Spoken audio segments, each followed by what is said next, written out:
Kejam corona, 5 artis pilih jual mobil hingga jadi tukang cuci piring. Tanpa pandang bulu, pandemi COVID-19 membuat ekonomi semua orang terpuruk tak terkecuali kalangan selebriti. Tak sedikit publik figur yang kehilangan pekerjaan hingga terpaksa menjual harta benda untuk biaya hidup.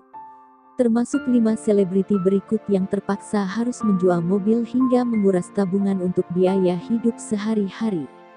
Dihimpun dari berbagai sumber, berikut 5 artis yang turut merasakan kejamnya pandemi virus corona. Daus Mini. Imbas COVID-19 membuat komedian Daus Mini jadi sepi job. Keadaan serba sulit ini membuat pelawak itu terpaksa menjual mobil kesayangan. Mobil itu disebut Daus sangat bersejarah karena didapat dari hasil pekerjaannya di dunia entertainment. Namun, Daus harus mengikhlaskan mobilnya melayang demi memenuhi kebutuhan hidup. Nasar. Kondisi ekonomi pedangdut Nasar juga turut porak-poranda akibat pandemi COVID-19 ini. Dia terpaksa menguras tabungan lantaran sepi pekerjaan. Uang tabungan yang dikumpulkan terpaksa digunakan untuk biaya hidup sehari-hari hingga membayar cicilan mobil. Bahkan, dalam channel YouTube Dewi Persik, mantan suami Musdalifah itu mengaku sudah tak lagi tinggal di apartemen, melainkan di kos-kosan. Ustaz Riza Muhammad. Kabar tidak sedap juga datang dari pendakwah Ustaz Riza Muhammad.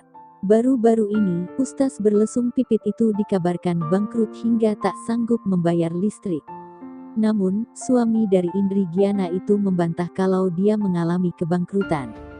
Riza mengaku pembayaran listriknya tertunda karena hal lain, bukan karena bangkrut. Epy Kusnandar. Sepi job sejak awal pandemi, membuat aktor kawakan itu hanya bisa bergantung pada sang istri, yang memiliki warung makan. Bahkan, di bulan Ramadan kemarin, pemeran Kang Mus di film preman pensiun itu terpaksa harus berjualan takjil untuk membiayai hidup. Sesekali Epy membantu sang istri berjualan, termasuk mencuci piring di warung makan milik sang istri. Iis Dahlia. Pedangdut Iis Dahlia juga mengeluhkan hal yang sama. Di tengah wabah COVID-19, Iis jarang warawiri di TV, tabungannya mulai terkuras untuk memenuhi kebutuhan hidup.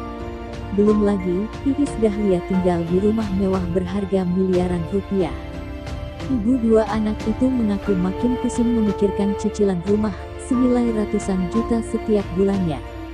Itulah beberapa artis Indonesia yang terkena dampak dari virus itu.